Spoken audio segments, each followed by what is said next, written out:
Jay here, Stretford, Paddock. This is it. This is the big one. Manchester United hosting Sheffield United in the Premier League. Joining me is my good friend and poet, magazine seller, freelance journalist, top gibber, Mr. James Young himself. How have you been, Young? Are you good? I'm all right, yeah. Just recovering from Sunday, to be honest. Recovering from the absolute masterclass from Ten Hag's tricky Reds. I've never really seen it before where people were walking out after Coventry scored the fourth and then were annoyed that they had to come back in. It was like, gotta watch more of this. I was down the stairs, I'm not gonna lie to you, because I had my lad with me, and as soon as that goal went in, or what we thought was a goal, his bottom lip came out, and I was with my pal who was driving, and he was like, should we just go now? Because it was like the last kick of the game almost, wasn't it? And then we was down the stairs and everyone started running back, and then it was like, part of me, because I saw my lad, he was crying, he's only 8, he was crying, I thought.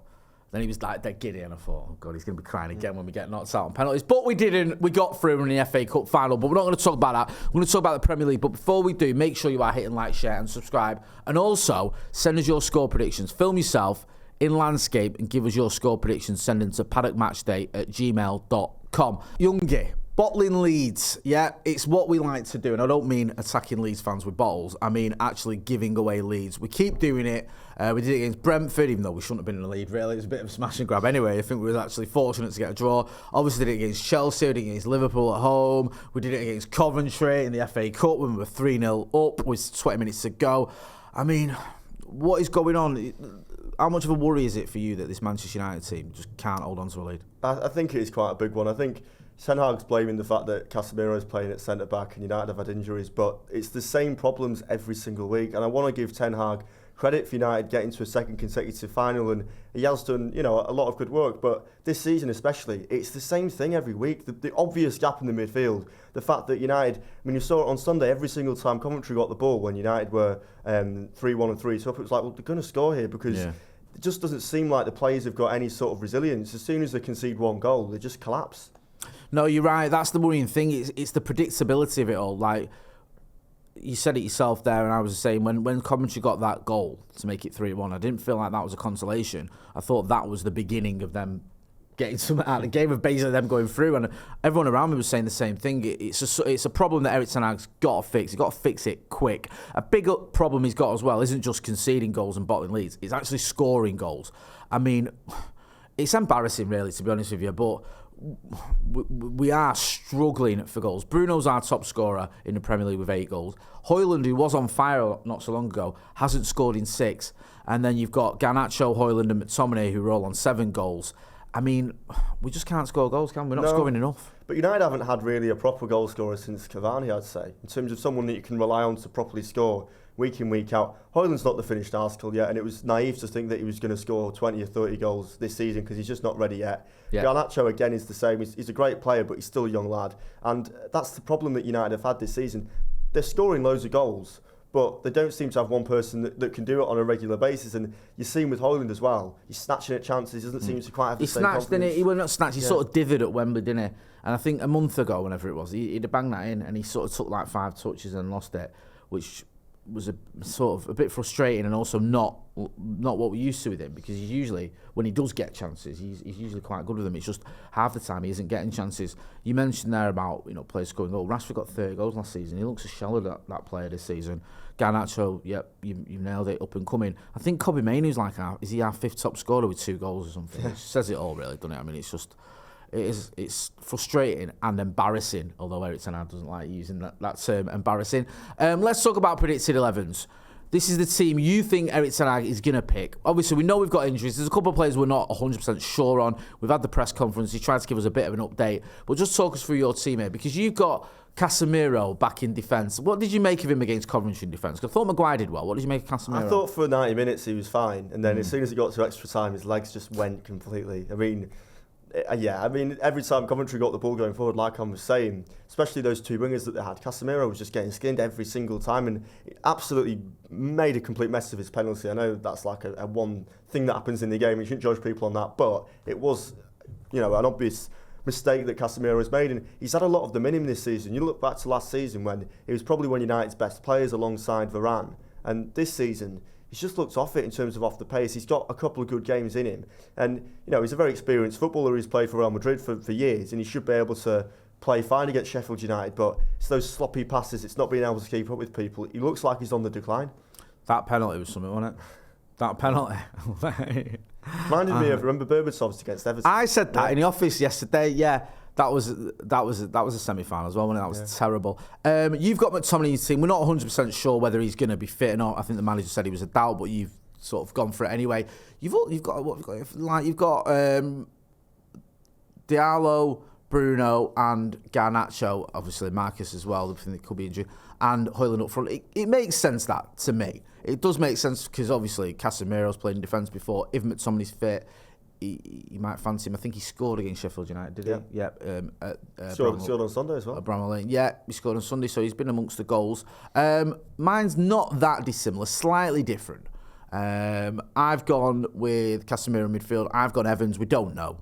I mean, I was sort of looking at the latest update was that he might be fit.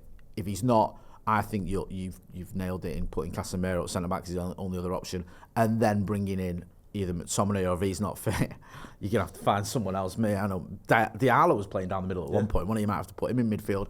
I've got Garnacho. Anthony I've brought in, who's been probably the most talked about player this week with his celebration against Coventry, and Rasmus Højlund. Get involved in the chat in the comments and let us know what you think. I want to ask you about the Anthony celebration because Erik ten Hag was asked about it in his press conference.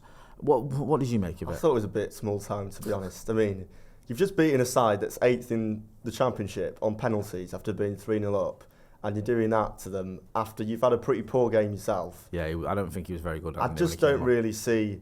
I think that's part of the problem at United in terms of lack of leadership, in terms of that sort of thing, if that was a Ferguson team that had scraped through that semi-final, none of that team would be doing that to the away players after that. It just seems like really small time to be, The trouble with Anthony, right, is I wouldn't mind that if he was mint. Yeah.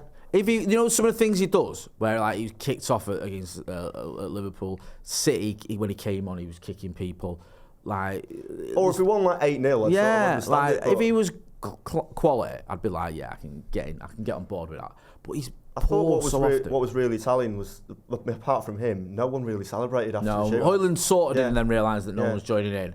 Maguire showed his class by sort of commiserating the Coventry players. But yeah, it was a bit of a muted response, wasn't it, really? And so it should be, because you're 3-0 up against, like you said, a team that are 8th in the Championship, and you get past them on penalties after they've had a very, very, very close call on the VAR goal disallowed. And they hit the crossbar. I mean, there's nothing to shout about that, really, is there? But yeah, I wouldn't mind Anthony if he'd have put in a good performance himself, but I don't think he did. I think the manager will give him another chance, though, with Rashford being a doubt. And also, he's his signing as well. So I think Ten Hag wants to play him and wants to give him a chance. I think if you asked... get involved in the chat in the comments. I think if you asked the most United fans, they'd rather see Diallo start. Yeah. I think they would. And I thought he looked good when he first came on at Wembley, then he faded a little bit. But I know he was moved into... I think he's moved into the centre. But yeah, I think Diallo looks like he's got more about him than Anthony at the minute. Anthony, he's got that goal against Liverpool. I think Anthony's a confidence player as well. That's the other thing. Whereas Diallo, because he's still fresh and he's still young, he's got that sort of ruthlessness about him, and that sort of innocence in that way that he can just take players on and run for his life. Whereas you see it a few times with players at United. It reminds me of Januzaj in his second season, where under Moyes he was great, and then at Van Gaal when he came in, he just couldn't take players on anymore. He gets to the halfway line, he turned around and passed it sideways, and I think that's the problem as a winger. You need to still be able to have that swagger to be able to take players on. It's a confidence position, really. No, I completely agree. It's a good point about Januzaj. Let's talk a little bit about Sheffield United. I think United are bad, Manchester United, and Sheffield United are even worse, if you can believe that. They're having a horrible time of it. They lost against Burnley 4-1, lost to Brentford. They had a draw with Chelsea, which I think that was a late equaliser as well. That was a good result. And there's no shame in losing to Liverpool or drawing with Fulham. But it's not been a good run. They're right near the bottom of they're right at the bottom of the table. When you look at this side, are there any excuses? Well, no, because their team in the Championship was better that got promoted last season. They lost most of their best players before the season started. They brought back Wilder in, and they've pretty much admitted that they're going to go down. There's no hope at all, really. It's I think Wilder was quite not quite, very critical of his team, wasn't he, after the Burnley result. He's sort of saying, look, they're not up for it, some of these players, which is the sort of, the minimum you can expect for players is trying and being up for it. And I think he's sort of said that too many of them have just let their heads drop, and it does feel like they just know they're down. They know they're down, don't they? A certain Cardiff City were already down in the last game of the season a few years back under Solskjaer. Good point. Yeah, do you remember? Yeah, they beat us also. I think so. Yeah, there's that terrible run where Huddersfield, Cardiff, Everton. Yeah, it was like as soon as we appointed him. Yeah. Well, just before we appointed him permanent, actually, because we'd lost 2 games just before we appointed him. But then when we appointed him permanent, he went into free fall with the worst run any United manager has ever had. It was ridiculous. With all that being said, give us your score predictions. I think United will win, but I think they're still lacking in confidence, which is me being very polite. Yeah. And I'm going to say 2-0, but I don't think it'll be a convincing performance. I don't know, man. I'm struggling, mate. I am. I hope I'm wrong, but I think this might be a 0-0. You think? I just think can't be. I think the league's just gone for us. I think everyone just give up, and I think all eyes now are on that FA Cup final. And I just feel it might be one of those games where if we don't get a goal early, the crowd get on it. Sheffield United realise, like Coventry did actually, this is Manchester United only in name.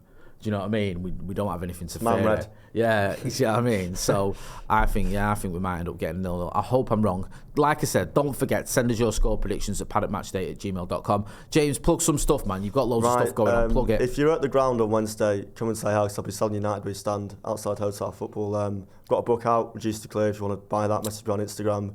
And just follow me on there, because I'm up to all sorts. So it's very good, that book as well. You gave me a copy. I loved it. What's the going rate for United We Stand now? It's £3, same price it's been for a number of years. We've kept it the same price because it's important to make sure everyone can afford it. Support the fansies, man. They're vital. James, always a pleasure. Make sure you get involved in the comments. Don't forget as well to hit like, share and subscribe. That's been James Young. I've been Jay Motty. This has been the preview for the mouth-watering clash that is Manchester United versus Sheffield United at Old Trafford under the lights. Come on. Thanks for watching.